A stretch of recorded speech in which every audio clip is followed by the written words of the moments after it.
you know, the signups for Kickstarters or Indiegogo campaigns can be very daunting and distressing to the people who are creating them, because along with everything else. You got everything else, and then you're seeing it's like advanced ticket sales. Yeah. Even though they have because it's like a double whammy.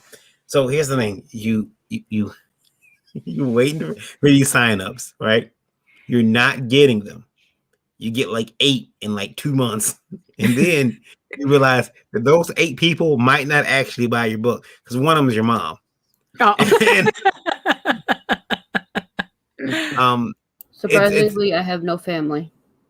Yeah. My family doesn't love me. My family doesn't buy my books either. So they don't. John, did your family buy your books at all? No. I don't have any family. I mean, I'm the only blood person in my family. That's everybody's gone. No. Yeah. So I'm an orphan. So at the age of 71, I'm an orphan. So what can I tell you? Yeah, I remember upsetting someone by saying that. I said, "Man, when my mother goes, I'm an orphan." And they don't say that. Oh, you got plenty of family. You got uncles and aunts, and I'm like, yeah, but I think that being an orphan looking pretty damn good. Looking at the other. Well, look, you're either an orphan or a Highlander. There can only be one. I'm gonna move Japan to become a samurai. So yeah, I'm sorry for taking up all that time in the beginning. But yeah, those signups, don't let them get you down, Lola. Right? Yeah. No, don't. It's don't worry about. Every time I go on a show, I get a couple, so I'm not too worried about it. It's the actual campaign that counts. Yep. That's what I was just gonna say. Yeah, I really, I mean, we're talking about the Kickstarter signups, early, for following and whatnot. Mm-hmm. I said, okay, let's see what happens, and I don't know what's good, what's bad. I mean, if you've already done stuff like that before and you've been successful, then I guess you would expect, maybe 50, 100, which is a lot. Yeah. For followers. No, I'm just surprised that I looked and I saw today I have like 35 followers, that want to, find out what's going on, and be there, but they're not, they're just signing up to sign up, I guess, because if they're going to back me, that's great, but there's no guarantee on that anyway. Right. I mean, no, I'm sorry. Window shopping, we're doing window shopping. Pretty much, yeah. I'm gonna roll the intro so you guys can introduce yourselves. And okay. Get right to it. All right, here we go.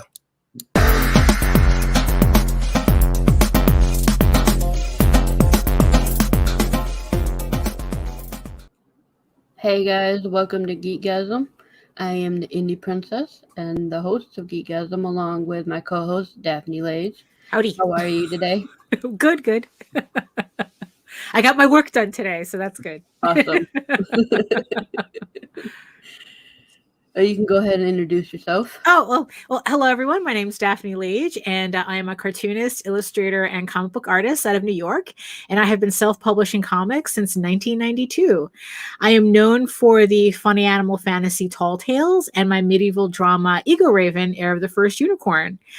You can read both my comics at Tall Tales Online, TAILS, and egoworks.com, EGOWORKS.com, and watch my videos on how I make these comics on YouTube at Daphne Lage, Lage Art.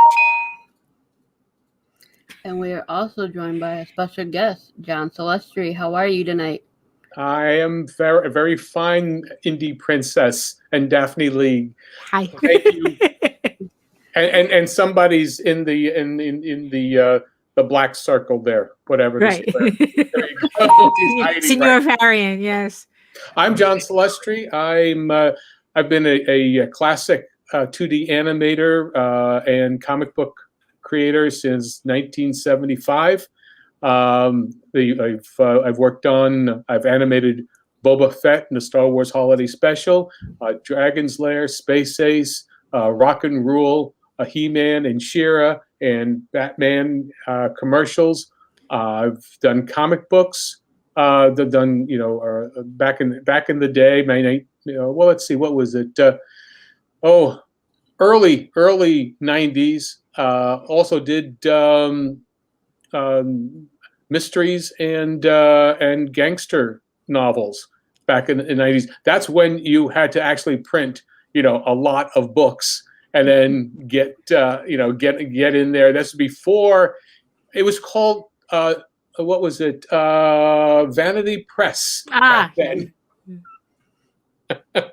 So anyway, I'm bringing all that together into my comic book that I'm crowdfunding now on Kickstarter, Bloodwing Angel Chronicles. Putting all that energy that I have from learning how to do stuff like rock and roll and mysteries and I understand storytelling, putting it right in there into this mature comic book material, and it's not all ages, it's 17 plus. Awesome.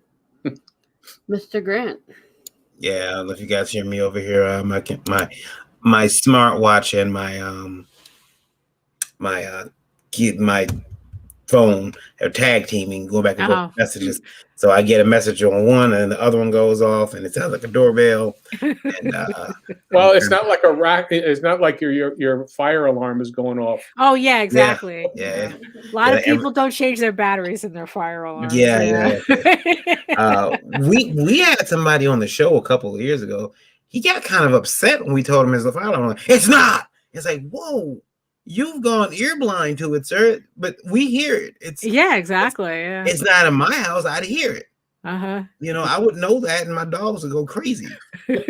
And not to mention my wife, she can't stand that beep. Every couple minutes, she's like, all right, give me change the batteries. But no, yeah. Everybody, Varian Grant here, founder of IndieVote Media LLC.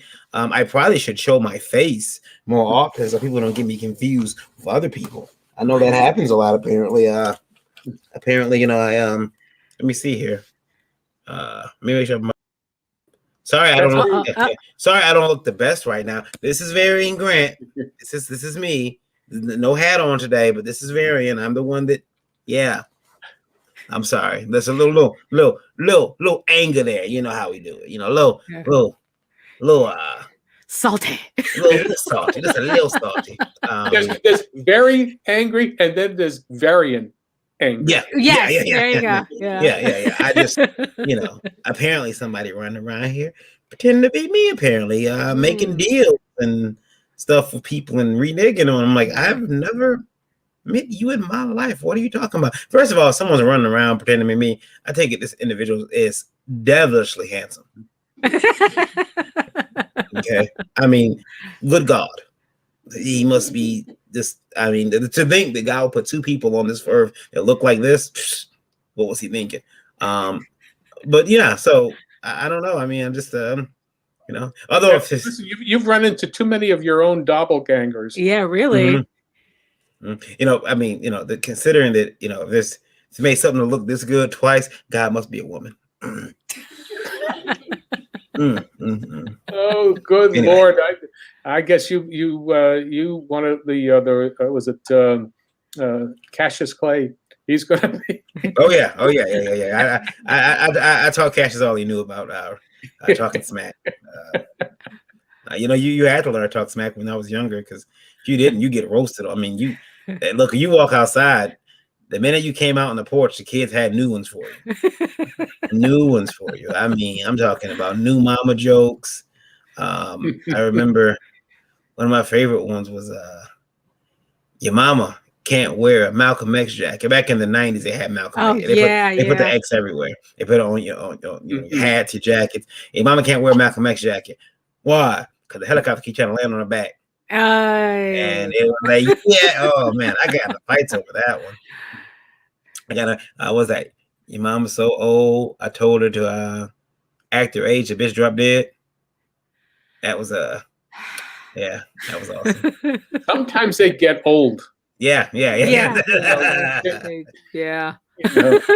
Just they don't age well sometimes. No, sometimes those jokes need a little a Little Febreze. a little kazoo, little rim shot. Maybe, Yeah. They got a worse. whoopee cushion. That's what you need, is a whoopee cushion sound effect after that. I'll tell you the one. I'll tell you the one that got me in a fight. Uh-oh. Tell you got me in a fight. Okay. There's always people people always, there's the one that says, oh, maybe it's something my mom, something about my mother. Okay, we're off mamas. I just got off of yours. But the one that really pissed people off was they got me hit one day. Was your mama's out. Fine. We ain't talking about your mama. Your mama's out. What the hell want me to bring her back? And I remember looking at the grass after that. Like, what? You are so lucky JD isn't here right now. Like, you are so lucky. Well, why am I looking at the grass? This is weird. Oh, he hit me. Okay, all right, let's get up and fight. Delivery is important, yeah. Yes. Yes. Yeah.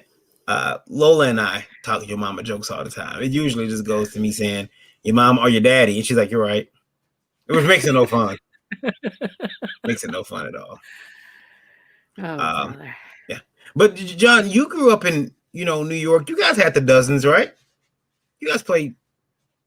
Well, listen, generation-wise, and I grew up in Bensonhurst in Brooklyn. So, I mean, we're talking about the Brooklyn of the 1950s. Yeah, not the Brooklyn that's now. No. I grew up, let's put it this way. The Brooklyn that I grew up, that was where the parents of the mobsters lived.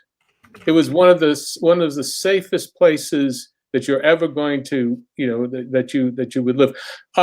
Joe Colombo had his real estate office two blocks away from where I grew up, and on that corner, my family had lived there since 1927.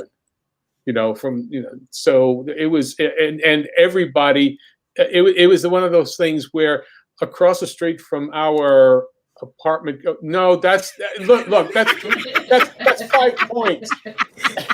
Yeah, I'm sorry. Yeah, that's the wrong borough. That's the city. Yeah. You go to Brooklyn, you know what? Okay, the closest thing in comic books is to talk about the Hell's Kitchen, or rather the Jack Kirby type of backgrounds of the cities. Okay.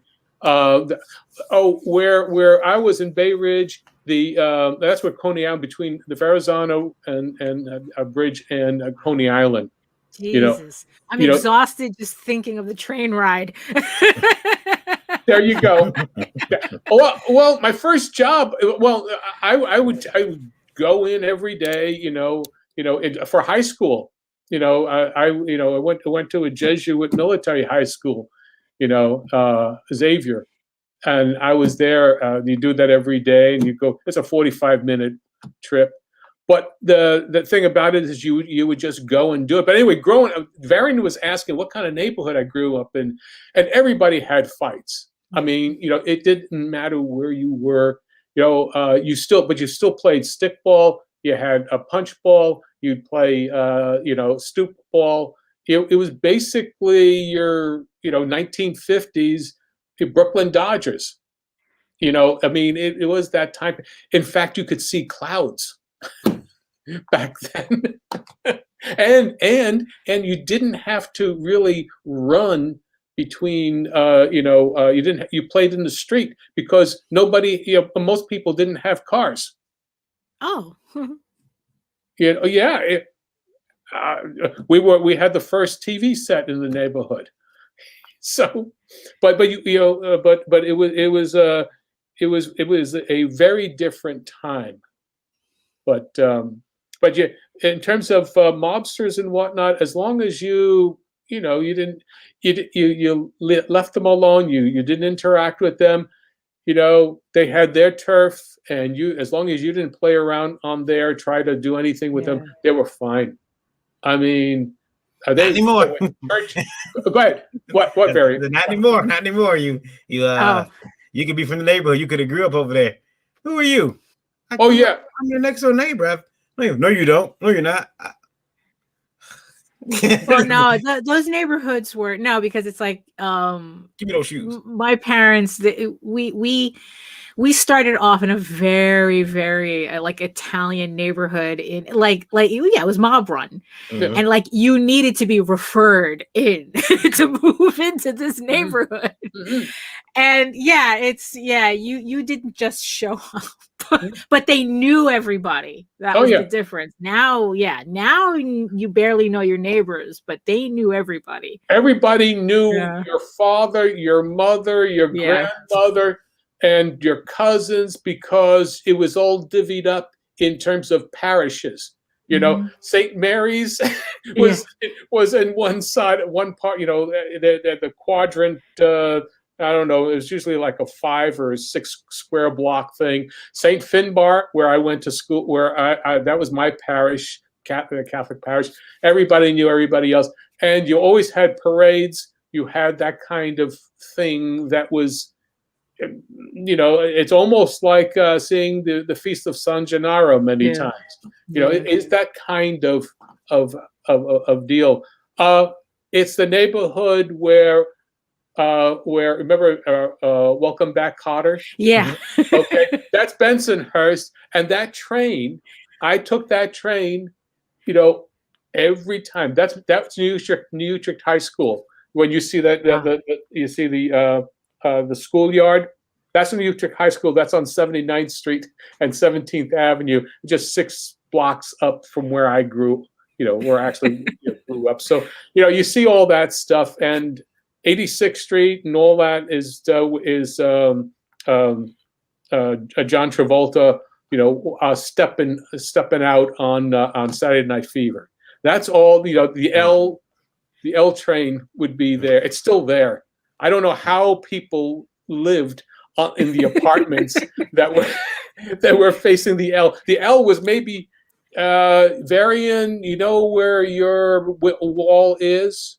Yeah. Right behind you. That's as close as what the train tracks were like to the windows. But it passes by so often you don't even notice it. That's right. I recall when I went to let me hear myself as an example. It's great. When I went to New York the first time, and I went out to the Manhattan, and I did not know where the hell I was at. And I'm walking with a friend of mine who lived in the city. And I'm walking, and I'm like, "Hey, where is?" First of all, I'm looking up the entire time because that's how you can tell. That's how you can tell the tourists. Yeah. Looking up, and tourists. The citizens are not looking up. They're making sure they're not walking on the dog do. Yeah. And the other thing was when I'm walking, I'm like, I will admit, I'm ashamed to admit, a little ashamed to admit, I was waiting for Spider-Man to swing by because I'm like, somebody's gonna swing through the city. I know, but the other thing was, I remember saying, where is the Empire State Building? That's 34th Street. And my friend's mother said, "Turn around," and I was standing right in front of it. Like, I mean, where is the Empire State Building? And I turn around, I'm like, oh, and I'm looking at this really tall building, and I thought, like, can we go in?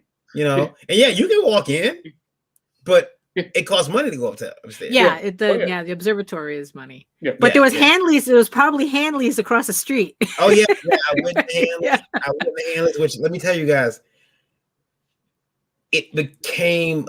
First of all, I seemed like a rite of passage, like to go into a New York comic shop. Yeah. And Hanley's was the big one before Midtown took over.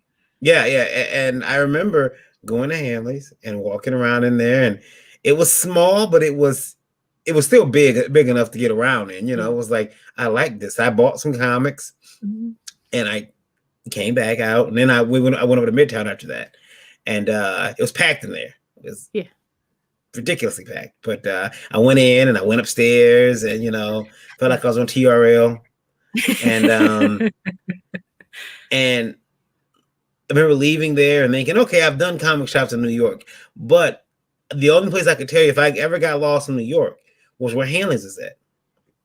I knew if I can get to Hanley's, I can get pretty much to my friend's house. I knew pretty much. Yeah. And so I was really pissed off when I found out they were closing or moving that location.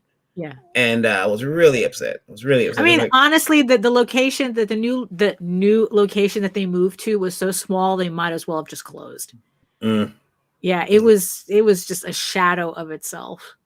Yeah. Yeah. It's but meanwhile, Midtown is just over there sitting. They're thriving. Yeah. People are jumping out the window over there trying to steal stuff. But did you see that guy jump out the window? He stole a comic or something. I kind of remember something ridiculous happening like that. Yeah, he stole a regular comic, like a regular weekly book, jumped out the window, hit the hot dog cart, parked out there, and there wasn't there blood. Did we see blood on his pictures? Yeah.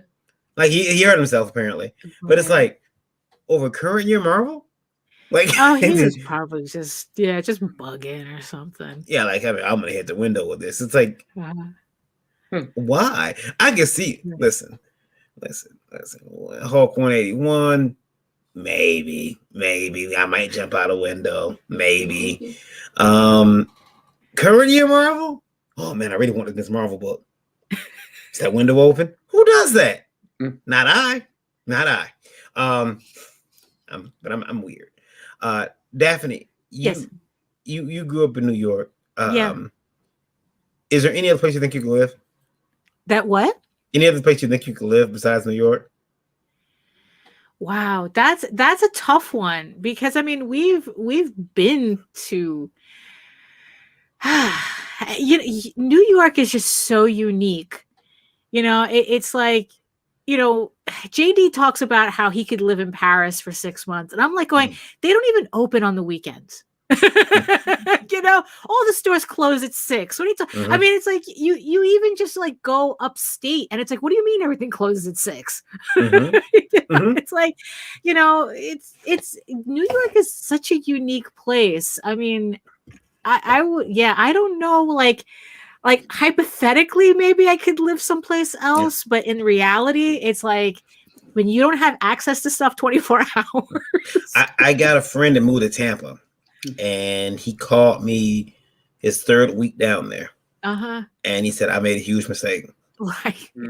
And I said, Weiss, I'm glad my lease here at this apartment is only 6 months. He told me from 9 to 5, Tampa's a great place to be when it's not raining. He says, but after 6 o'clock, it's a ghost town. There's nothing happening. He says, there's no cops on the street, no cars. You can get robbed. And JD says, Paris. Paris. Yeah, but it's like, because in Paris, it's like, it's actually illegal to work longer than 32 hours. But I go, but at the same time, can't people stagger? I mean, it's like literally, you can't even go to a corner store on the weekend. But think about it. If we all just moved to Paris, John, yourself, me, we'd all be taken seriously as artists. Well, that's a completely different. That's a completely different thing. Oh yeah. I mean, anywhere from outside of North America, you'd be more serious. I don't know about Britain, but I would think the continent, Europe, would be a very different thing. Yeah. I have to ask him. I have to ask Ross to get the respect over there. I get no respect. Probably. Yeah. Well, I'll tell you. I left New York in January 1977, and again, you all are too young, but that is the French Connection, New York City. It was gritty, it was dirty, and as Gerald Ford said, "Drop dead, New York." Just that's it. And New York was like, well, listen, I followed the animation because that's where I went. I followed the jobs. and back then we were all gypsies. You know, it was really, I mean, I left New York and traveled to Toronto, worked there, then to Los Angeles, then back to Toronto, stayed there, then went back to Los Angeles, then moved, and I was able to get, you know, and that's all in a period of like 6 to 7 years. You know, that's a back and forth, but following the jobs because you had to follow. Yeah. You know, you know, have drawing table with travel. I had it all worked out. My drawing board was collapsible. You know, Literally, I packed it would travel.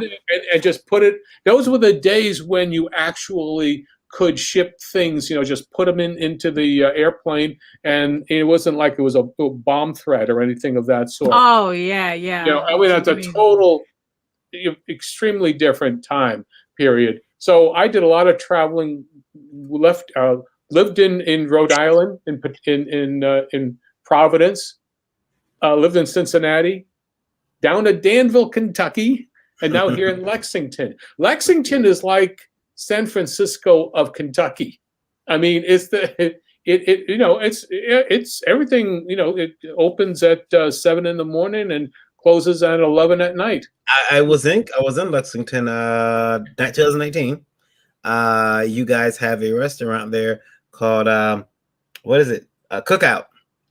Delicious. Oh, hey, listen, we've got some really good restaurants here, and it's a very, very young city. Yeah. I'll tell you this.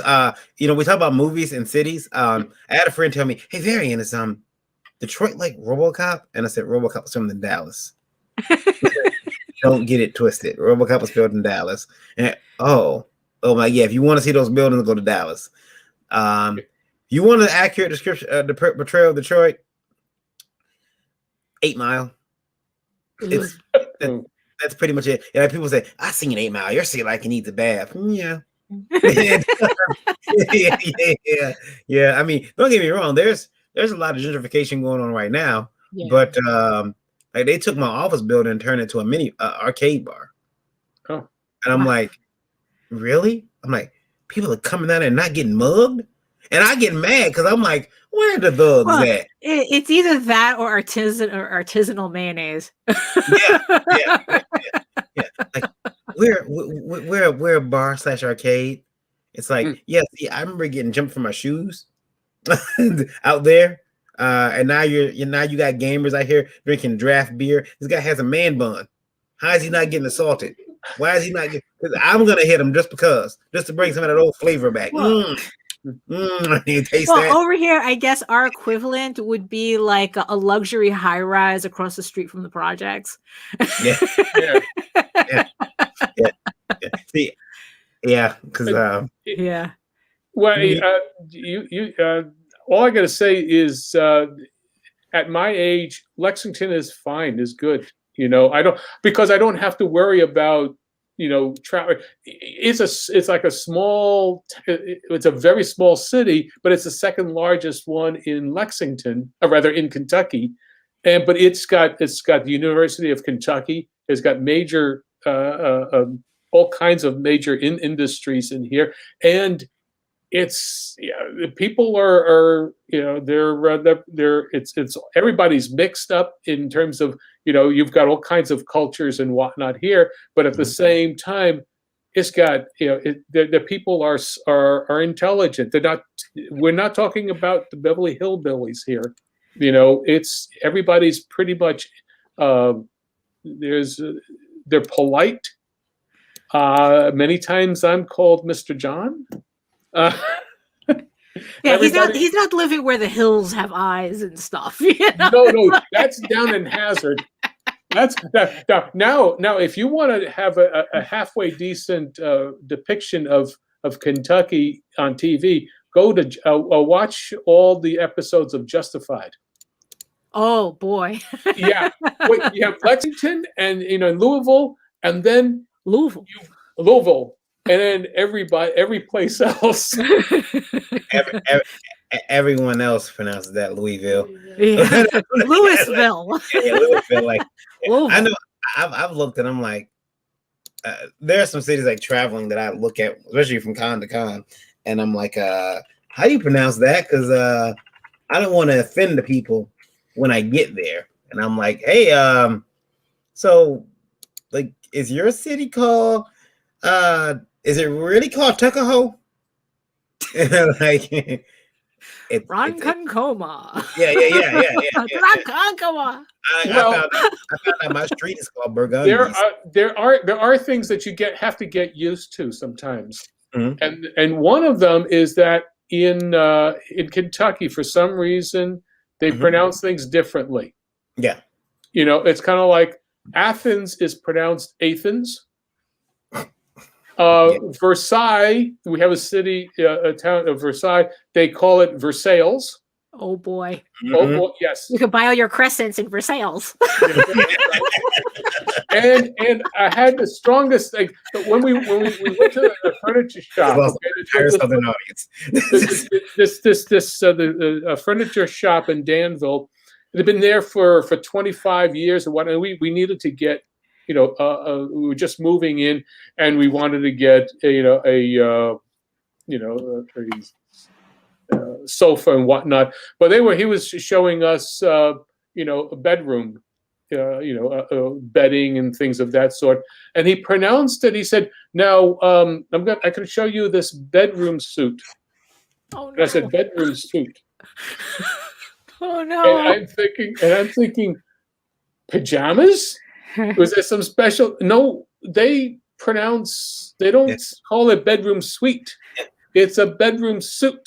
It's like, oh, excuse me, the New Yorker is having a heart attack right now. my mother is extremely Southern, and she uses words that sometimes I have to translate to people for her. Like she uses words like, for instance, if you say something to her, she might respond with this.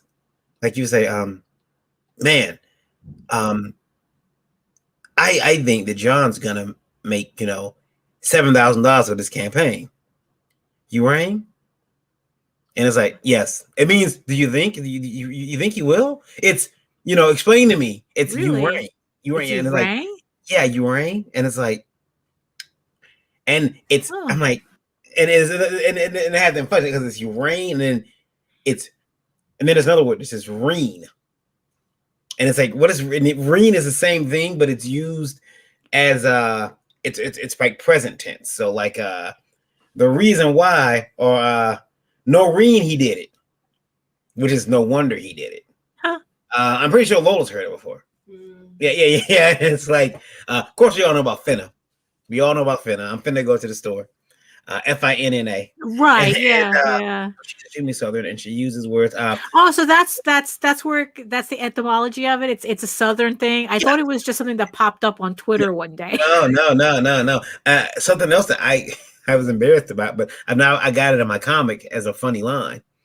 I didn't know, because again, I grew up with my mother who's extremely Southern, like Greenville, Alabama, home of Forrest Gump. She didn't say upside down. She never said that. No one in Greenville, Alabama says upside down. Okay. It's bottom sides up'ems. Huh. So when I went to school, I said something was bottom sides up'ems, and the teacher looked at me and laughed. She said, "What did you say?" I said, "It's bottom sides up'ems." And she's like, "No, baby, no, it's upside down." So I came home, I was married to you. Made me like a dummy in school. I must have been like kindergarten or first grade. But bottom sides up'ems was the thing. And that etymology, it's just it's weird. And she gets mad when I correct her. Like, you can't say that anymore. You can't say that. Like, we women, they can't. You guys can't even say, "Oh, this is my girlfriend" anymore. People are like, "Yeah." She went somewhere for friends. Like, "Oh, this is my girlfriend," and I'm like, "Y'all better be careful saying that." Right? Yeah, it's like that's how language changes. That's how language changes, and also it's like dialects are really funny too. Somebody gonna offer you a one bed hotel room when you go check in. They can be like, "I thought it was your girlfriend." It's gonna be great. I've been looking at this book. I seen booty the other day, John. Oh yeah, I seen booty. Was it today? That was today. I seen booty. Lola showed me booty in this book. She said, "Look." And I said, Really? "Whoa." You just noticed that? We were laying in bed, and I was scrolling through Facebook. I'm like, look at the booty.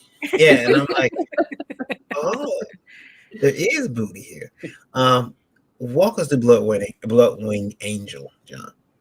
Well, the idea is the youngest. It's the youngest angel in creation, and is Michael.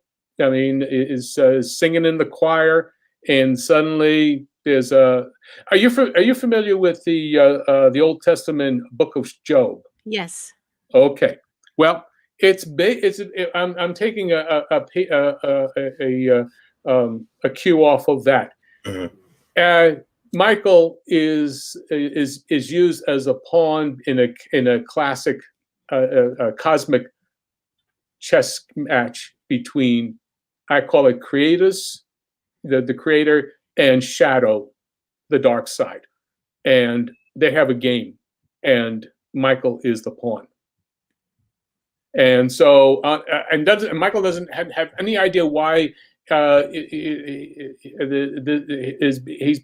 she both. It's both.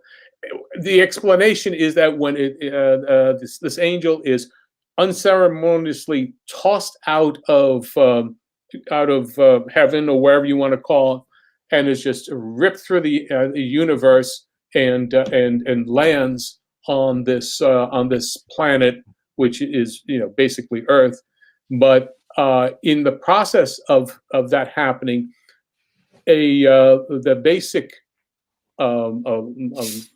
universe is just ripped apart and then turned back together. It's just stitched back together, and that's because a promise was broken by God to this angel, saying, "You obey. If you obey me, and you don't go against me, I will always keep you safe." Well, this angel is no longer safe. So suddenly the angel finds himself turned into both male and female in physical form, as a semi-immortal, and now has all the characteristics, and is both, as I said, both physically male and female. And now this angel has to find out what to do, how to survive in a world that now has been changed, and you have demons, and you have all manner of creatures and humans, in this world, and has to survive in it. And so the reason that you see it is that basically, if you look at the opening sequence, is a birthing sequence. Basically, the angel is tossed out, rips through the universe, lands into a crater into the earth, and is formed as a semi-mortal. And then, you're not going to have clothing. I mean, this year I said, okay, what's going to happen if this does occur, and then the angel has to get out of this hole if Michael is going to survive. So, and that's Brooklyn. Oh yeah, roll it up. Next page. No, keep on going down to the next page. Next page. Okay, there you go. Okay, that's L&L gift shop. That's the religious gift shop that my parents had, and that so they had a Catholic shop, and for 25 years, and across the street was the 1717 Club, where the mobsters lived, and they'd go. That was the local mob hangout. I mean, I'm talking about mafia hangout. And they'd come by and they'd buy chalices and ciboriums to donate to the church. Lola's people. Pardon? Mm-hmm. Is that Lola's people? Oh, yeah. Yeah. Listen, I joke about this, but Lola's mate name is Purgatory. You gotta understand that the Italian runs deep in her family, and it's like, I'm straight. I'm not like it's so Italian. I do like being an in-law in Italian family, though. There's so many things that I get to see that people ordinarily wouldn't, and it's like somebody lifted the veil. Like, I'm getting access to not even like Discovery Channel would get. Unfortunately, I can't talk about any of it because they'll kill me. So, you know, and they kill me and put a banana up my ass, so everybody be embarrassed at me. Yeah, I can be embarrassed. My mama find me. And so now that store, that's the one your parents are. Did you have you drawn it from memory? Oh yeah. If you look, just roll it up a little bit, just so you can see the top of the signage. Okay. It says Ellen Gift Shop. Originally, it's in reality, it was just the letters L and L, which stood for Lena and Loretta. But I have it as E-L and E-L as two as a thing to Elmer and Elvira. And also, if you look at in angel names, almost all of them end in EL, Maka L hyphen EL, all the way through. And then so you have worship tools for all beliefs, including sacrificial daggers. Yeah, I know. All kinds of stuff going on there. Okay, this is a world that is very different now. Yeah, and so you would have there's no official police. You have to pay all. You have to get your own security, and if you can't afford it, well, as Elmer said, you know what? Maybe I got to depend on guardian angels, and this is where Michael comes into play. Winds up being the family's guardian angel, and to the neighborhood. I'm looking at this, and I don't know if you guys are getting this, but these are like and it's because of John's background, these are like frames of animation. You can almost kind of feel the character fluidity. That guy pointing, I see his hand. My camera's not on, but I see his hand doing this. Like in my mind's eye, he's doing this. And so it's like, I don't know if it's because the pinky is kind of upward too. Like that's the kind of movement I look for when I'm drawing. I'll do little weird things like that. They really piss my friends off. Like, why is that character like that? Because it shows movement. No one, like I remember Stan Lee said, no one comes in a room and says, in comics, no, they, they have to point. Everything is really exaggerated, and so I try to do that. I have a character one of my books. I don't know if he's angry having a stroke, but I went overboard with it. He's got a vein pulse, and he's got his hands like this, and he's just asking for a cup of coffee, but still he's hands are very have to be expressive, but at the same time you don't need to have them tense all the time.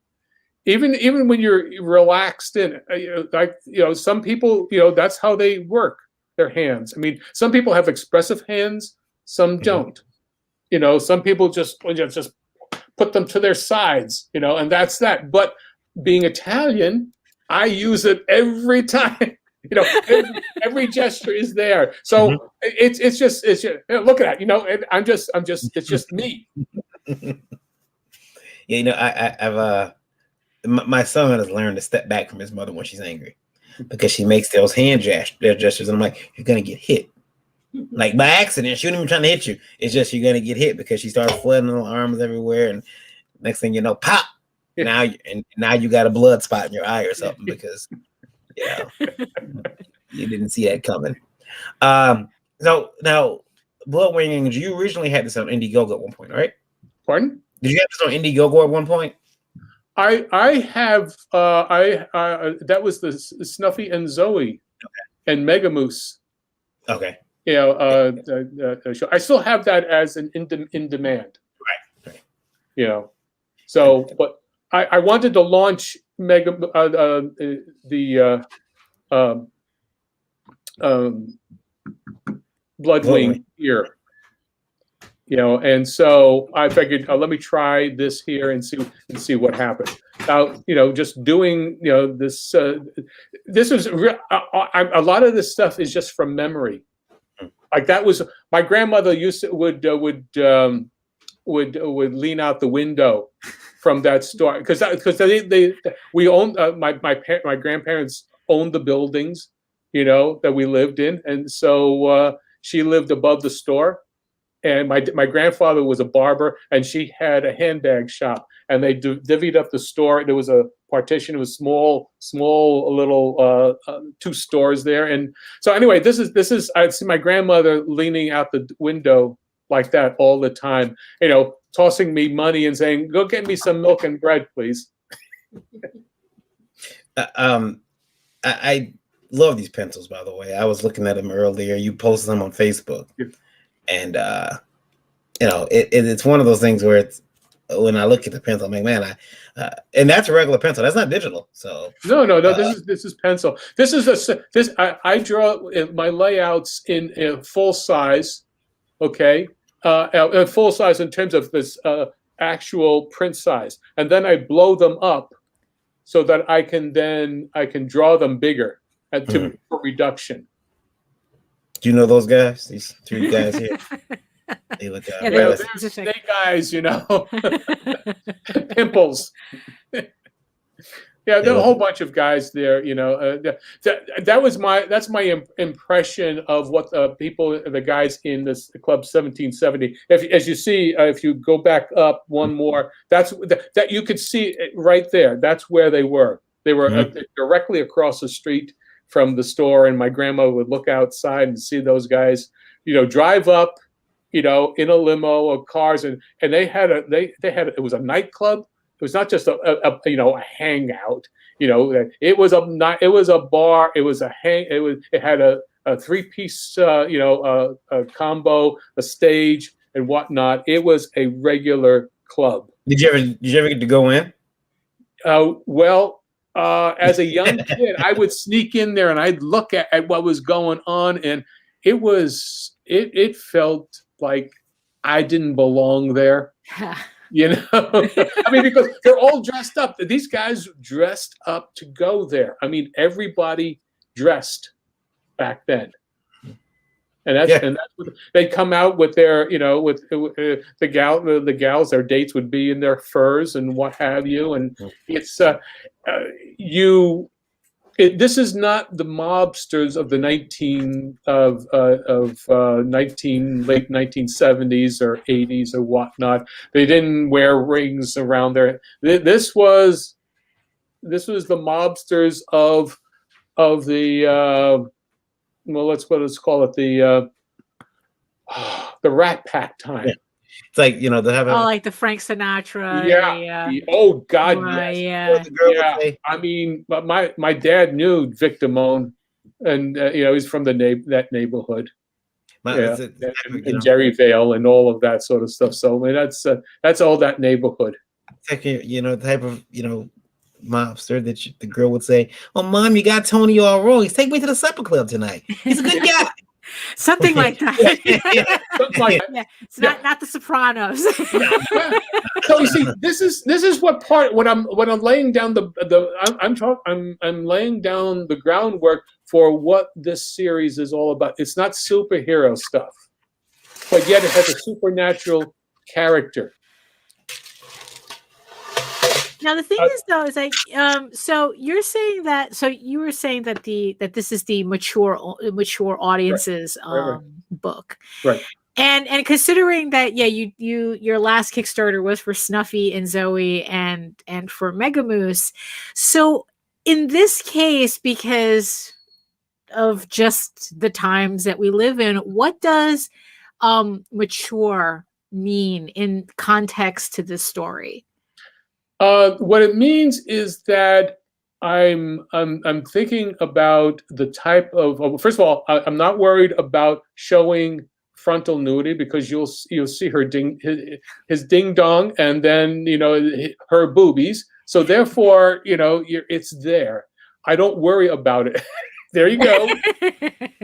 There you go. And so I'm not worried about having to be careful about who's going to read this.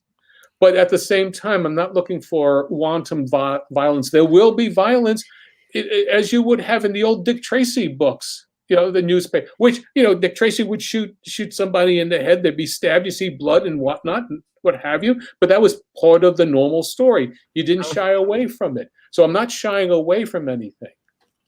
So therefore, here we have a circumstance where Michael has to deal with being both female and male.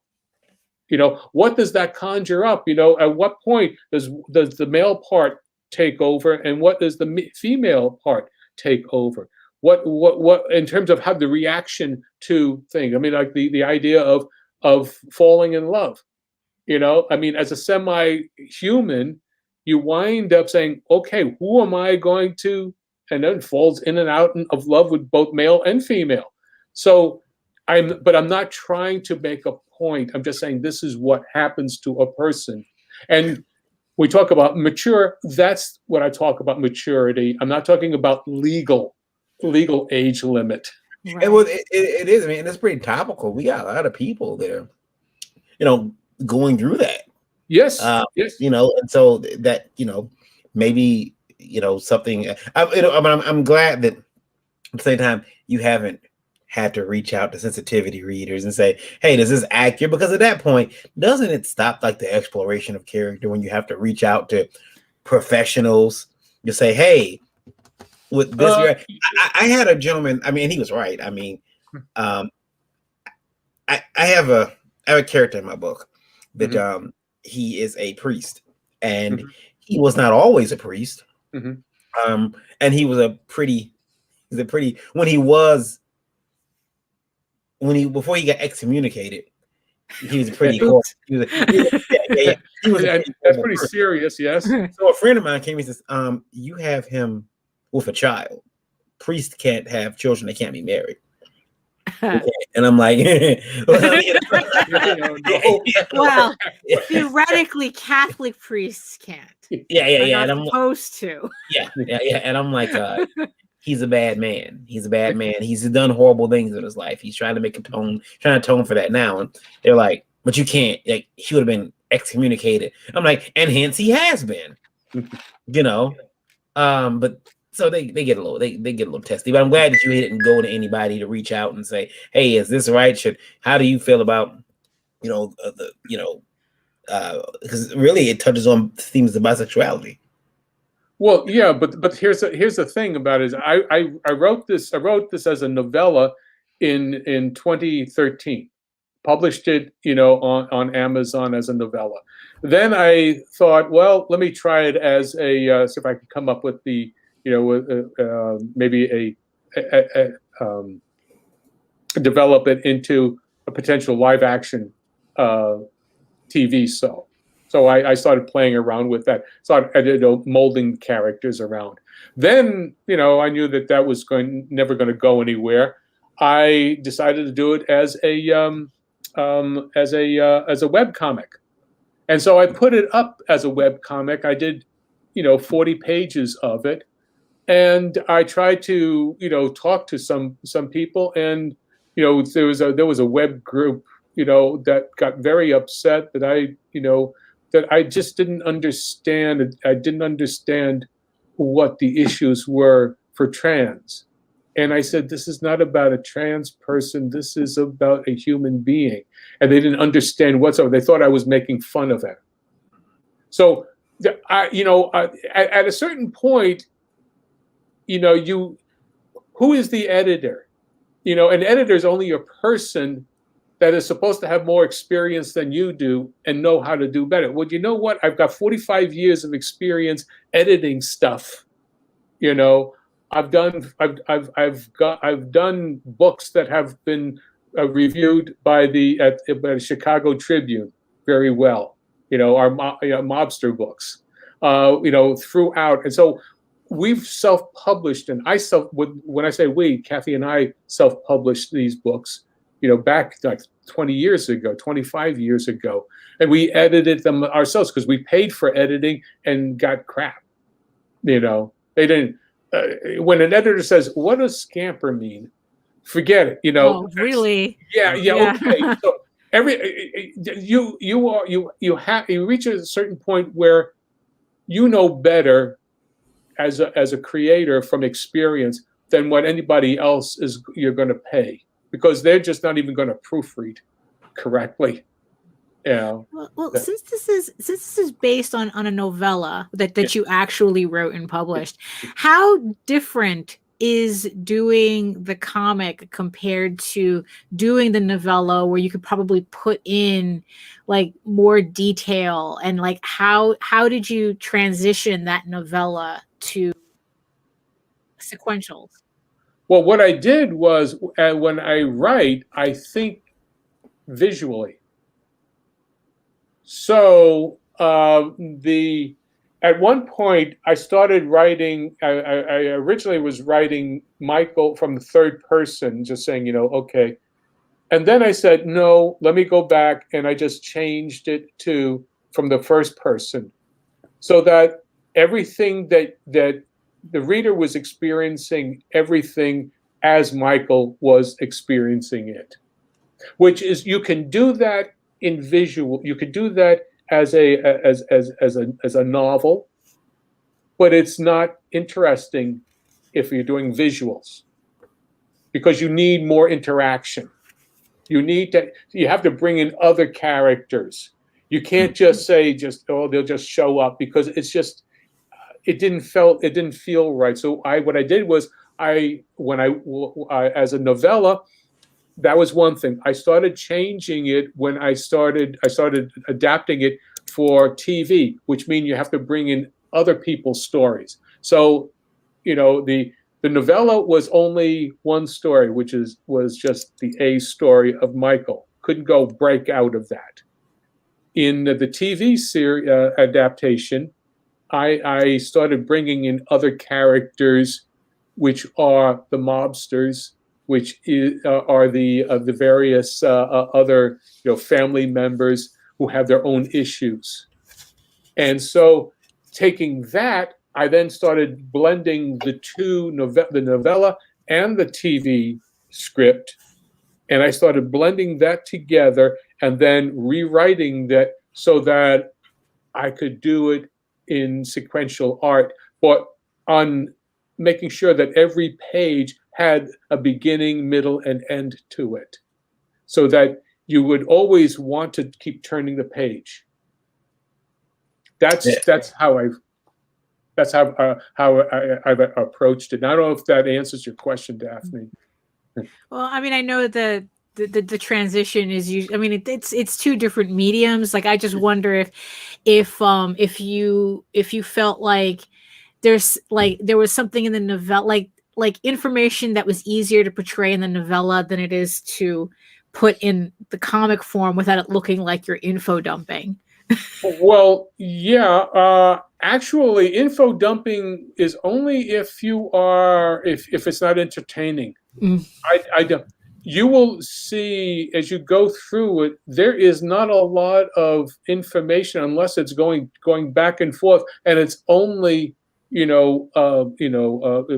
at the most 15 words of dialogue, and then it goes to somebody else's dialogue because you're going back and forth. So it's a conversation, and it's always finding out about who this character is.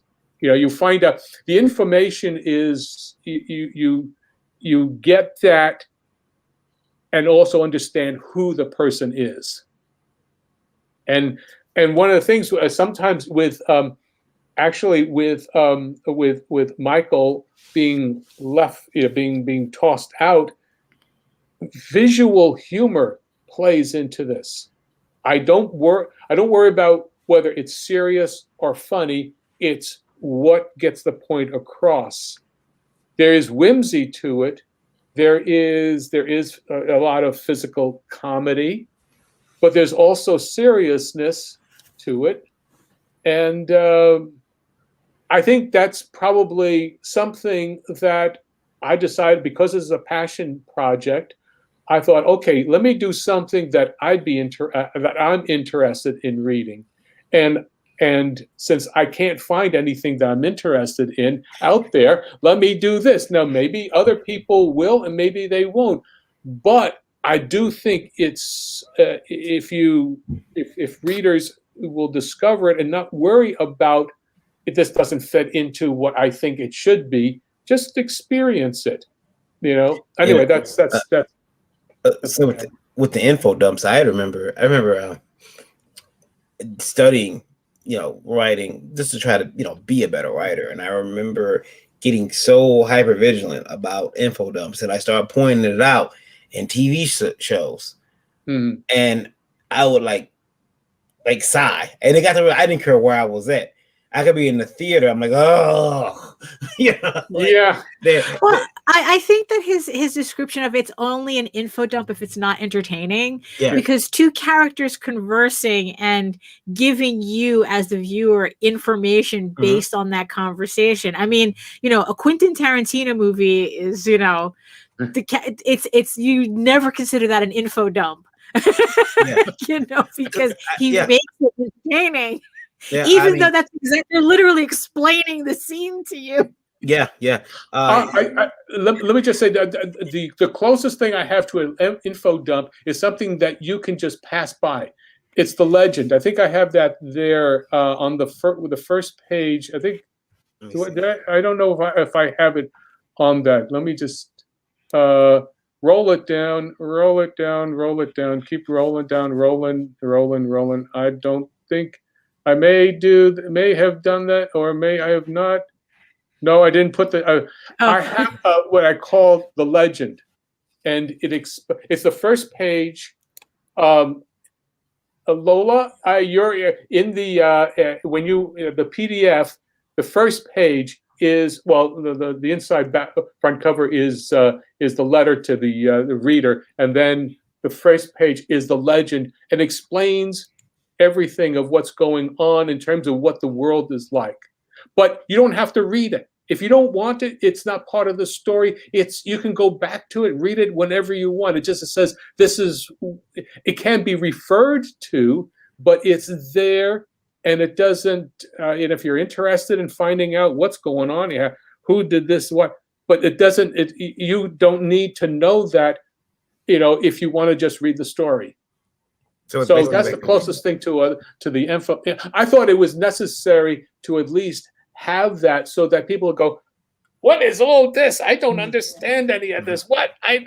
How can you do this? How can you? I mean, what are the rules?" So I apply. Since we're talking about so many people are gamers, they want to know what the rules are. What's the world that we're going into? So that's the first page. And that explains that. So there you go. I have a game, and it says the first sentence. I said, "Man, that was so profound. I want to steal it, but I can't because they already put it there." But it says, you open it up, and it says, like the history of the world, and it says, things are fucked. They're never gonna be okay. And I'm like, how profound. It was the best of times. It was the worst of times. Yeah. It was, I was like, that's very profound. I like that. I now you're asking $1,000. Only $1,000. You get 431. You got 27 days left to go. So I think you're gonna make it. I hope. I hope, and I hope nobody, pulls out.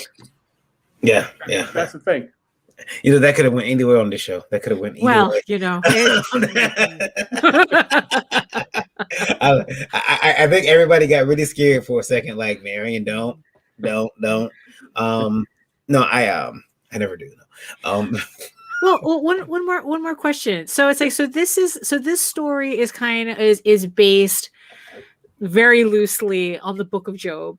Yeah. And so for people who aren't familiar, if you had to describe what this was to people who may not be familiar with it, okay, how would you describe it? Okay, as I said, in the opening lines of the pitch of the page, after my the video here, basically is, have you ever felt like you were a pawn in a game, and you had no power, and you just wanted to get back at them somehow, And this is what basically Michael learns, that since she is both is this crucial pawn in this game, realizes that at some point is a point, and they don't know how long this game is going to go, but decides to play for both sides.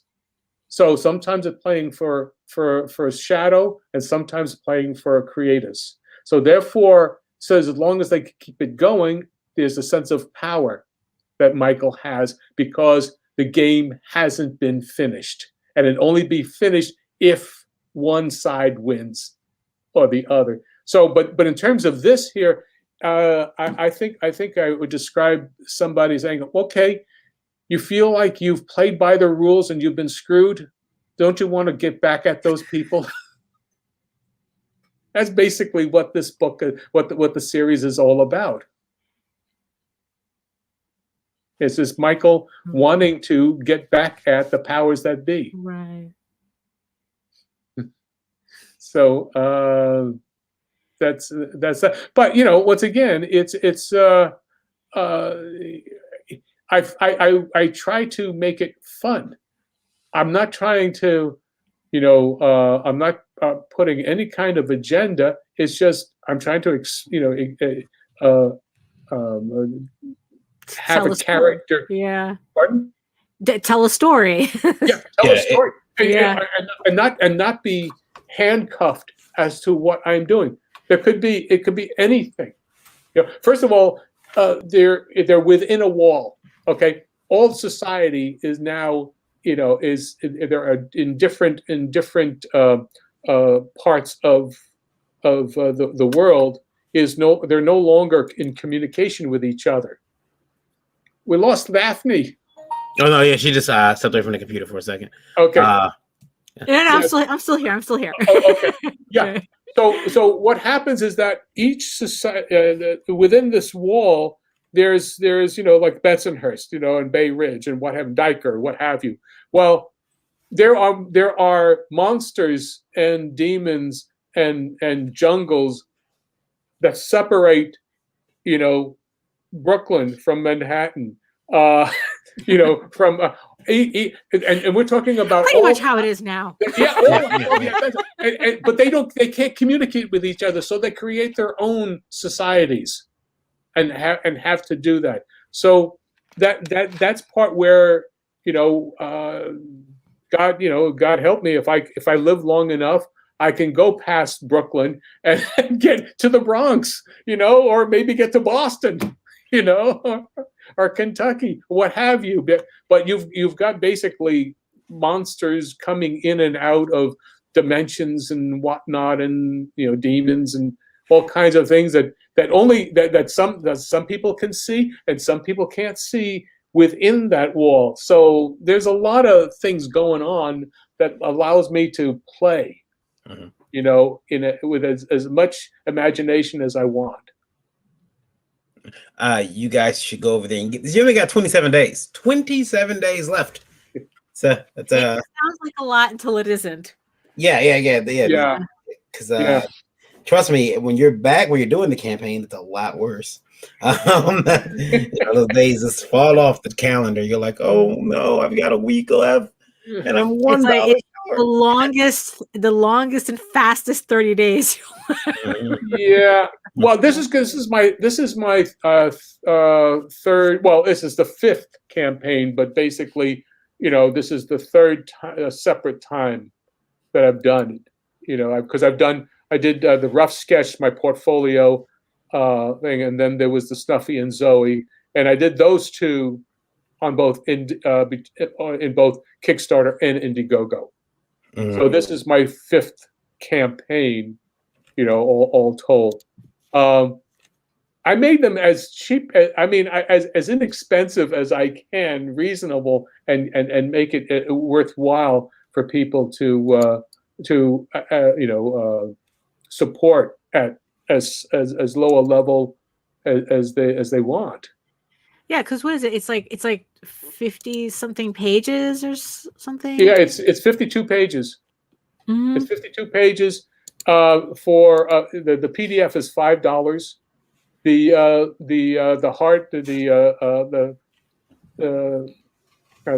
print copy is $10 plus shipping. Right. Yeah. And then it goes up to 15. If you want me to sign it, and I'll give you a mini poster with it, and then $25 if you want that, plus a card, a trading card of Michael, and a soft enamel pin, for $25, but plus the signed copy and what have you. And then jump to $50. All that plus a rough sketch of Michael with her flaming finger. and he can do it too, because he had to do all those Boba Fett. Boba Fett all the sketches. Boba Fett's, yes. Yeah.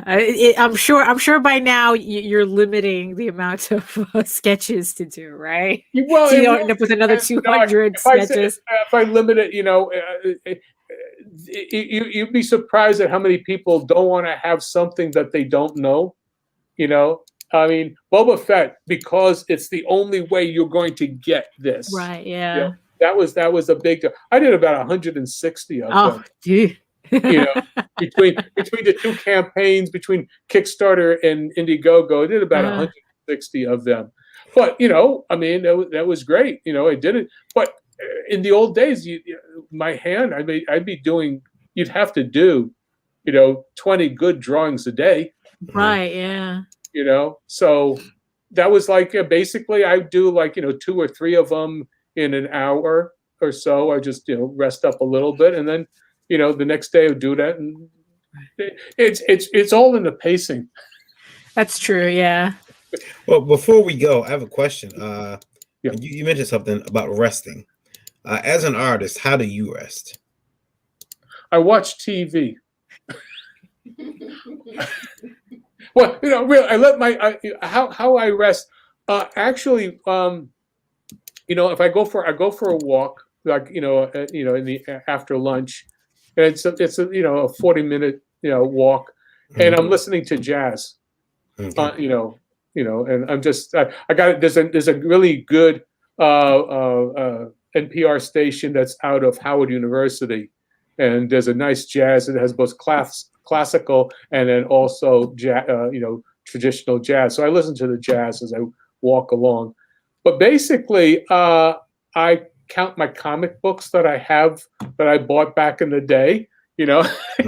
Sometimes I'll look through my Captain Marvels or my Spider-Mans or stuff like that. But I just kind of just cool down and just relax. I mean, I don't work. I don't get started at 9 o'clock in the morning, and I don't sweat it because I don't need to do so. I mean, I'm retired.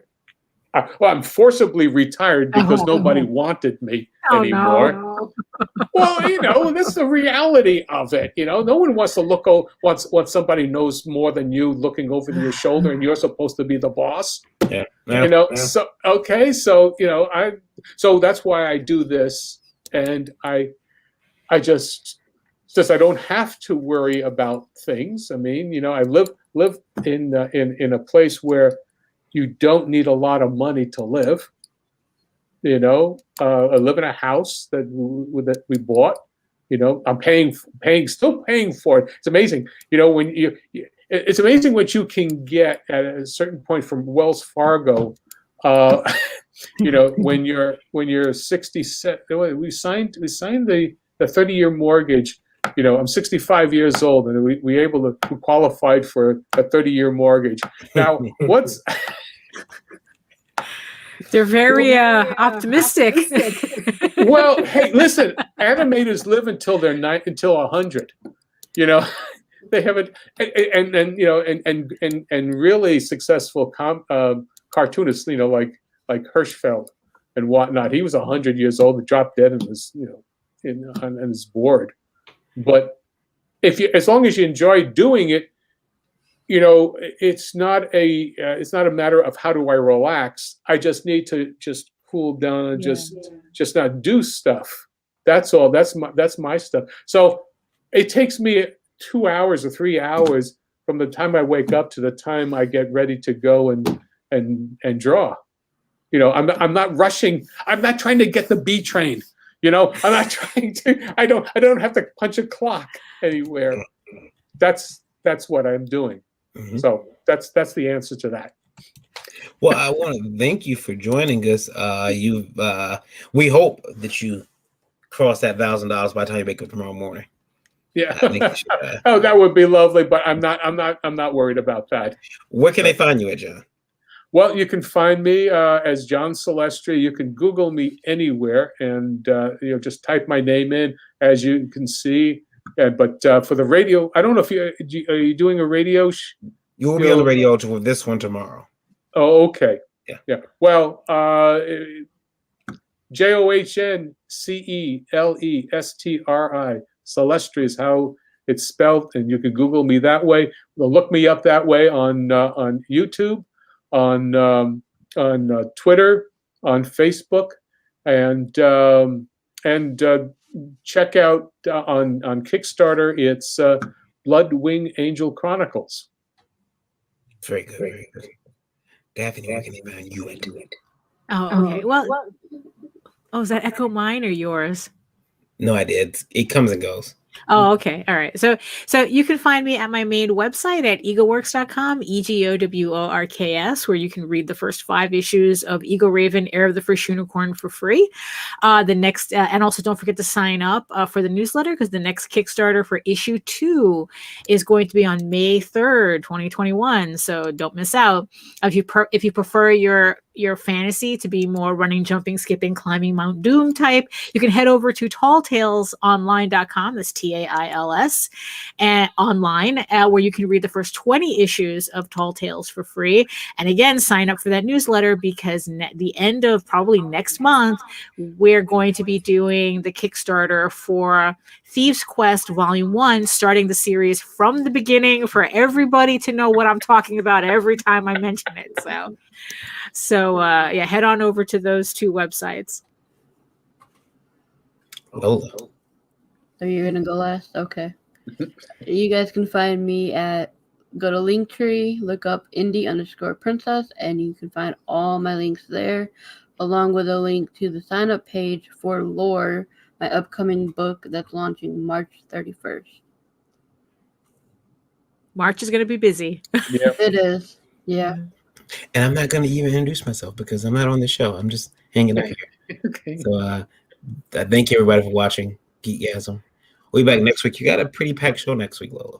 It's going to be different, too. There's a couple things you guys should check out next week. If you haven't watched GeekGasm before, next week's show is going to be a little different. Ooh. We're changing it up. Yeah. Surprises. Ooh. Surprises I'm Sexy. not going to talk about because people are thieves. So we're going to wait. All right. We'll see you guys later. Thank you for watching. Bye, Ciao. guys. Bye.